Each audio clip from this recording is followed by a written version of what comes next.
Tumatak ang mga istoryang naglapit ng science and technology sa ating mga buhay.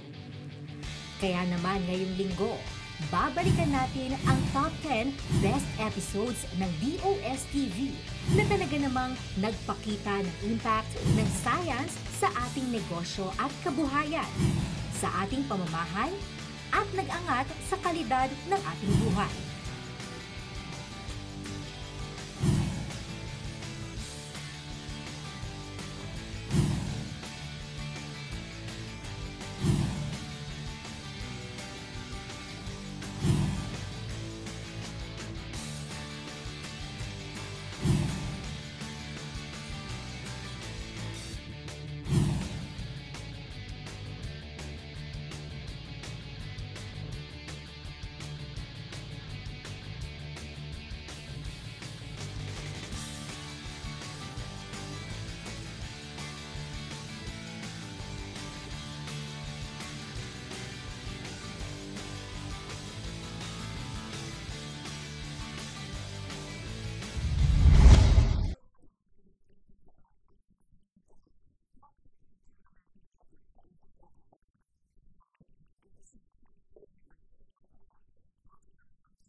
Pamilyar ka ba sa pangalang Apollo? Oo, ito nga ang pangalan ng spacecraft kung saan sakay sina Neil Armstrong na mga unang tao na nakatapak sa buwan. Kaya naman ng mga panahong iyon, usong-uso na ang pangalan ng mga bata, Apollo. Tulad na lamang ng ating balik scientist ngayong araw na si Dr. Apollo Arquiza. Nung bata ako kasi, actually I was born during the moon missions. Kaya Apollo really was based on that, yung Apollo missions. No? And that was the first time that man stepped on the moon, no? Bida yung mga astronauts. So when I was younger, pag tinanong ako, what do you want to be? So, astronaut ang sagot ko. And that was really my dream, to be an astronaut. Because of, lalo na because of my name and because of yung kwento nga na I was yung named after them. So parang sa mind ko, talang destined, na? But it never really occurred to me na I will be an astronaut. Kasi when you grow older, kita mo na astronauts are really for developed countries, no? Hindi pa Pilipinos. So sa ngayon, it was not, so I know I was not meant to be. So I became an engineer, pero funny, no? What happened was when I did my PhD in the US, I worked with a professor who was working with NASA research. So, yun na nga. So, I started working with NASA research and now I'm in the field. So, hindi ako pa rin astronaut, no, but I've been able to do some stuff that they can do like yung floating in microgravity. So, that's very nice. Si Dr. Apollo ay isang scientist na katuwang ngayon ng NASA sa pag-alalay sa mga astronauts nito upang makatagal sa outer space. Si Dr. Apollo ang responsable sa mga machines na ginagamit ng mga astronaut upang mapatagal ang shelf life ng pagkain nila sa kalawakan at ma-recycle ang kanilang mga basura. Pero kwento ni Dr. Apollo, bata pa lamang daw siya, may hinuha na siya na sa astronomy malalagay ang kanyang pangalan.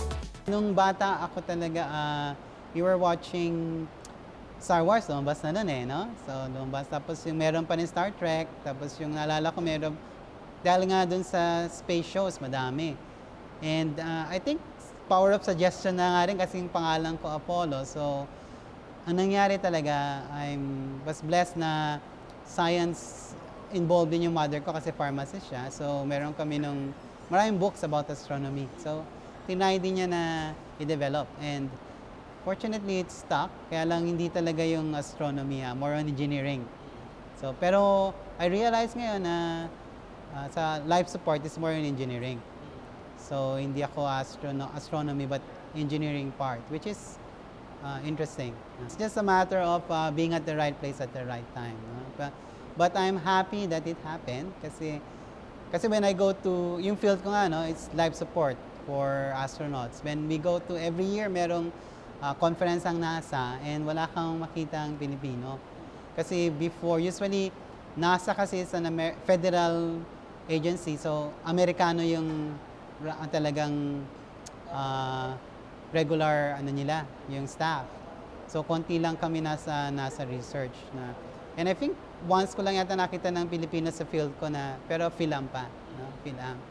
So that was really big and I think I never heard of yung naka-experiment ka dun sa zero-G plane. So I think it would be I would be the first Filipino. And what was fun was with NASA, they were open with naglagay ako ng flag sa flight suit ko. They were good with that. So that was a good thing. At least show na, sabi nga, no, the Filipino can. Napakalaking ambag sa space studies ang naging imbensyon ni Dr. Apollo. Ang research niya sa Advanced Life Support for Human Space Exploration ay hindi nga raw isang biro. When I went to the US to do my PhD, nagkataon na yung professor, may isang professor na ang field niya is NASA research. No? So sa engineering siya, si Jean Hunter. So as part of her group, as her PhD advisee, I worked with her on several NASA projects. So yung pinakita ko nga is only part of it. So yun ang kagandahan. I was part of a group that was doing NASA research. So it was in Cornell University pero NASA funded. So partly food, tapos partly waste treatment. Kasi during that time, yung mga astronauts sa space, they produce waste, no? Yung water waste, tapos yung dumi, no? Tapos yung food waste. So we're trying a way to recycle it para mabawasan yung gastos. Kasi if you don't recycle, sayang pag tinapon kasi you're going to bring more on the space station and every kilo, mga $20,000 in terms of fuel and rocket space. So, sa NASA talaga, ang kanilang objective is recycle, recycle, recycle. So, if you can recycle, that would be it. So, first work is recycling yung mga magagamit pa sa garbage nila. Tapos after that, yung food na. Try to produce food. Challenge kasi is usually pag sa research naman talaga, it's you are doing things na wala pang gumagawa before. So, wala kang makita na pwedeng pagbasihan. You start with very basic. So, medyo madami-dami yung steps na kailangan mo para makaproduce ng final product. So, that was part of it kasi we were trying to develop things na merong part ginawa na pero hindi kompleto. So, we were putting it together and adding new things for us. So, that was a big challenge na kasi wala kang makita masyadong pwedeng sundan. No? You are trying to do things that are very new. Ang plus side niya is you learn a lot kasi usually talaga is learning by doing. So I had to do things and then learn by doing and that was a good training. Kaya naman bumalik siya sa Pilipinas sa programa ng DOST na Balik Scientist Program upang maibahagi naman sa mga Pilipino ang kanyang talino. Naging focus din niya ang pagkain. Kaya naman, pinag-aralan niya mabuti kung paano mas mapagaganda ang food production at pagkain pinamimigay ng gobyerno tuwing may sakuna. We work on it siguro research funding, mga mabot kaming halos 4 years, no? Kasi madaming projects sunod-sunod. Yung isa 4 years, yung isa 2 years. So, iba-iba. Kasi usually ganyan talaga ang science. Once you do something, you see more interesting questions ba? Along the way, if the funding agency finds it interesting too, so tuloy-tuloy yung pondo. And that's what I like when I got back. No, DOST is, I think, a lot more money for research. So I think a lot more aspiring scientists or engineers can do things that they want to do. Na even though sa ngayon, they may not think na magagamit siya practically, but later on, it will be, basta science, they will find a use for it. The Balik Scientist program it's more than enough, no? So it will give you time to, and it gives you, kasi you are with DOST, it gives you parang kang pamilya na ng DOST, and DOST is very big, no? So you have access to a lot of services, a lot of people who are experts in their field. So that's very good. So I'm very happy with the Balik Scientist program. I'd like to thank dati before it was under the Office of USEC of R&D with Dr. Amelia Guevara, ngayon with USEC Gev, Rowena Cristina Guevara. But now it's under USEC of Services na eh. So this is my second stint kasi with USEC of Science and Technology Services, si USEC Carol Yerobe. So I'd like to thank them again. No? And P-Shirt, yung aking sponsoring agency. Those who are, yung mga iba pa nag-isip magbalik scientist, no, don't worry na yung exactong field mo. Kasi isipin nyo ako, no, my work is outer space research, no? Eh walang ganito dito. But what happens is yung skill set mo, you will find use to solve the problems in the Philippines. And don't worry about the support, no? The government or DOST will give support kasi science has really been going up, I think, the last few years. Sa akin kasi, I think I'm getting there, no? Kasi part yung scale up ng food products natin. Kasi if you go around the countryside, ang daming food products, no? Pero usually it's small scale lang yung gawa. And if we can scale it up, make it high quality, shelf stable na we can export or yung mga turista natin can use it, that's very good. So that's one of my, is try to develop nga yung technology for food processing. No? Sa kabila nito, may pangarap pa rin daw si Dr. Apollo para sa Pilipinas. Inspirasyon si Dr. Apollo para sa ating lahat. Pero may payo siya sa mga nais sumunod sa kanyang yapak. I think the main really thing is, awan ko, no? Everyone, bata, no? They're interested with space talaga. No? I mean, and kahit matanda, kasi if you remember nung recently, January 31, we had that, tatlong super blue blood moon, no? And everyone was interested, no? I'm sure a lot of people were interested. They were seeing kung ano nangyari, no? From full moon, nawala, tapos naging red, no? So that's where it starts, yung observation and then the science. Bakit nangyayari yon, no? And the good thing is science has developed na almost sa school matuturo na yan. And I think that's the best thing. Try to keep the interest alive. No? Yung I'm very happy with SEI, no? Maraming talaga. Yung Science Education Institute, no? I was part of yung kanilang mga outreach, no? Yung mga Science Explorer, no? It's like try to push students to see the world, no? The universe in terms of science, no? Kasi yung hindi lang basta may rainbow, no? Ang ganda, pero iba yung kasi yung let's say alam mo kung bakit nagkaka-rainbow. Let's say umaga, diyan yung araw, tapos umaambon, no? Alam mo pag tumingin ka sa likod, may araw, may ambon, ano meron? Rainbow, no? So because of science. So that helps really yung ganung mga examples i-cultivate, no? And that's part of it, no? Cultivation. Pero do not make the tawag dito mistake na parang sabihin sa kanila na science is easy, no? Science is fun all the time. Kasi science is really, hard science is really hard, no? Yung research. So that would be. So part yun na develop the curiosity and give them the training para pag talagang research na, they have the right stuff, kumbaga. Sa mga aspiring scientists yan, so just, tama nga, no? kumbaga, keep on reaching for the stars. I mean, reaching lang, pero pwede ka pero it's still a good thing to do, no? Just follow your dreams, okay? Tunay ngang kahanga-hanga ang mga taong ang talino'y alay pa rin para sa bayan. Malayong lupain man ang marating, ang paglilingkod ay parating nakaalalay sa bayan natin. Kaya naman, saludo kami sa mga katulad ni Dr. Apollo Arquiza at sa iba pang siyentipiko na tumutulong para mapaunlad pa ang bayan.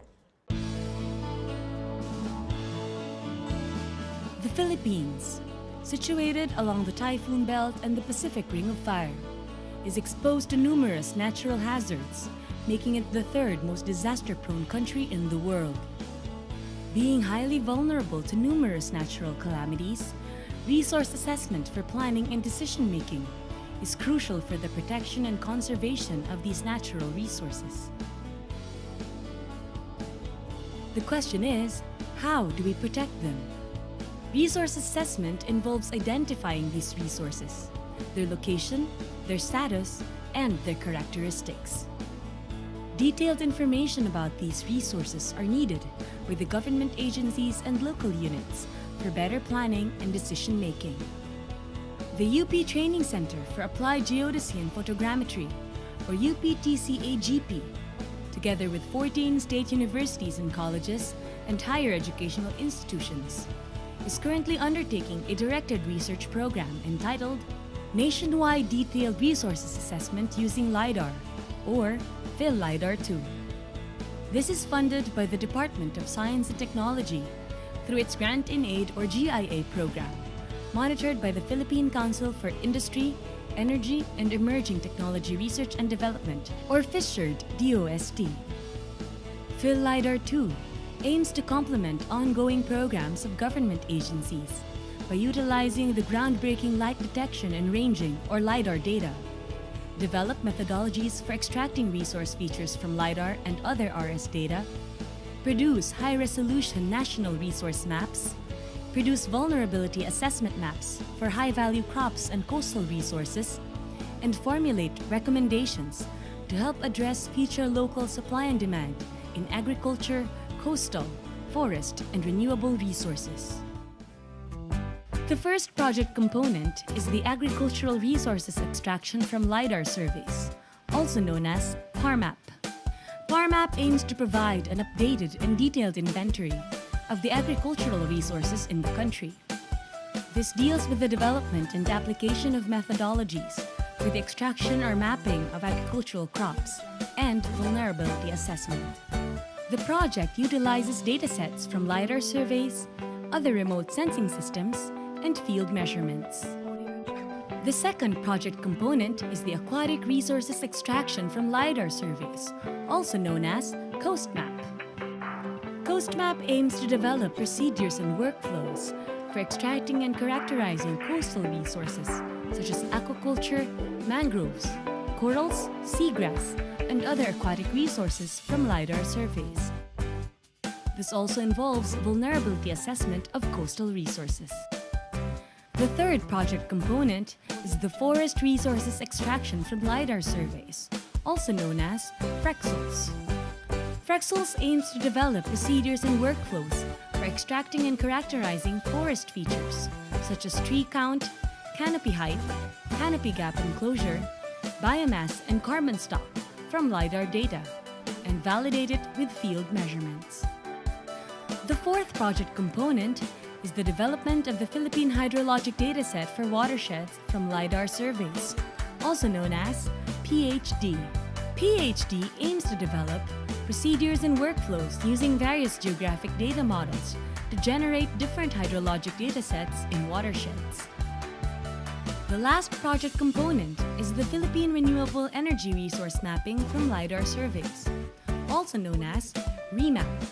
REMAP aims to assess the renewable energy resource potential of the country for biomass, hydro, solar, and wind, and to perform site suitability assessment for the development of these renewable energy resources.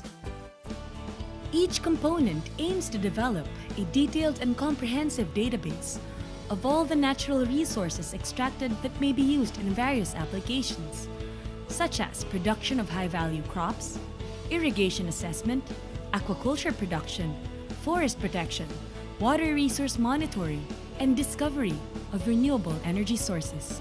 The results and outputs of this study will be used by planners, managers, and decision makers in the local government units and other target beneficiaries for use in applications, including but not limited to natural resource management, land use planning and development, and capacity and resilience building.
Thank you, Ms. Jel. Good morning sa iyo at good morning din po sa ating mga viewers. Nakapasok na ng Philippine Area of Responsibility itong binabantayan po natin na low pressure area.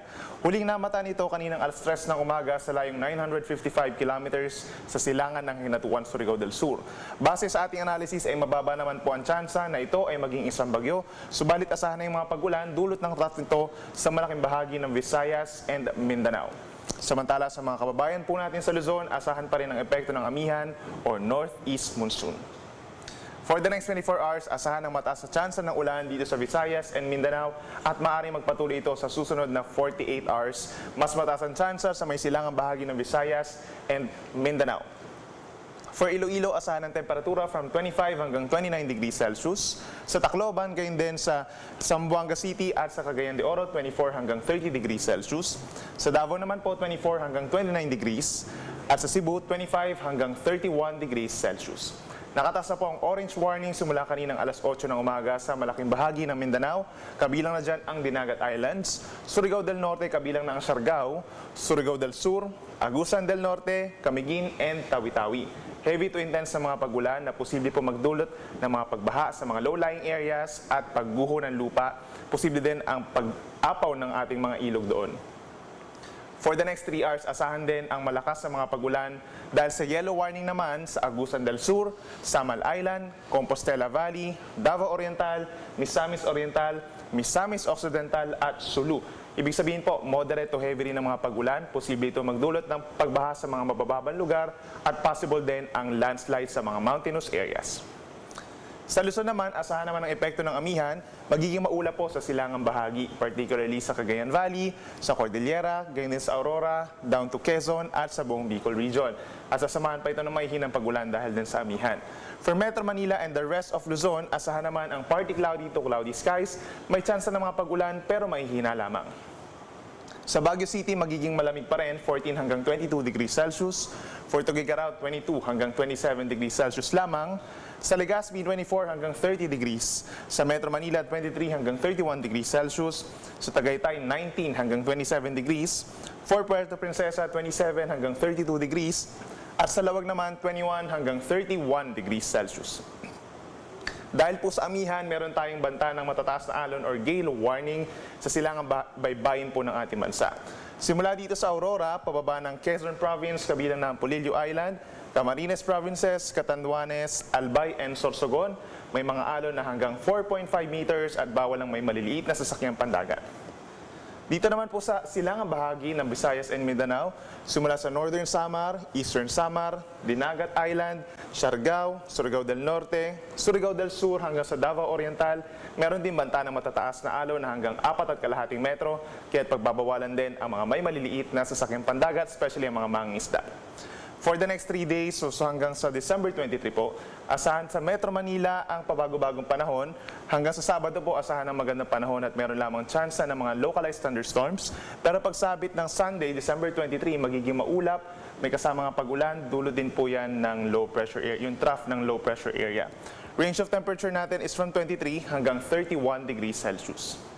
Sa ating mga kababayan sa Baguio City, asahan po hanggang bukas ang maulap na kalangitan na may kasamang mahihinang pagulan dulot ng amihan or northeast monsoon. Temperature is from 14 hanggang 23 degrees Celsius.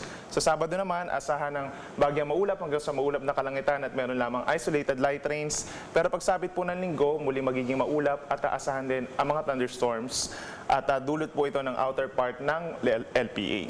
Range of temperature naman is from 14 hanggang 24 degrees Celsius.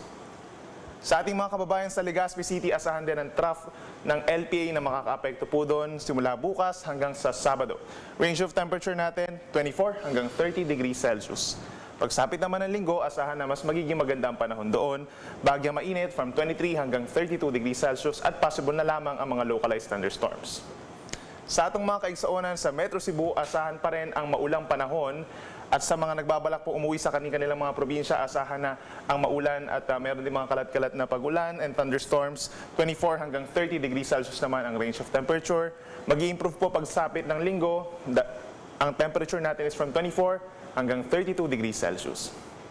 Panghuli po sa ating mga kababayan sa Metro Davao, asahan ngayon hanggang bukas magiging maulap at meron mga kalat-kalat din na pagulan and thunderstorms. Temperatures from 24 hanggang 30 degrees Celsius at mag-i-improve ito pagsapit ng weekend at mas iinit pa. Simula 24 hanggang 33 degrees Celsius ang ating temperature. Si Haring Araw po ay sumikat kaninang 6:15 ng umaga at lulubog naman ito 5:31 ng hapon mamaya. Yan muna latest mula dito sa Weather Forecasting Center ng DOST Pag-asa. Ako po si Benny Estareja na nagsasabing sa anumang panahon, pag-asa ang magandang solusyon. Magandang araw po. DOSTv would like to thank Filipino Creazione de Mano Incorporated. Visit their showroom at ground floor lobby, PSMBFI Building, 318 Santolan Road, West Crames, San Juan City. SciTev, the world's leading source of reliable and authoritative news, views, and analysis on information about science and technology for global development. Visit their website at www.scidev.net.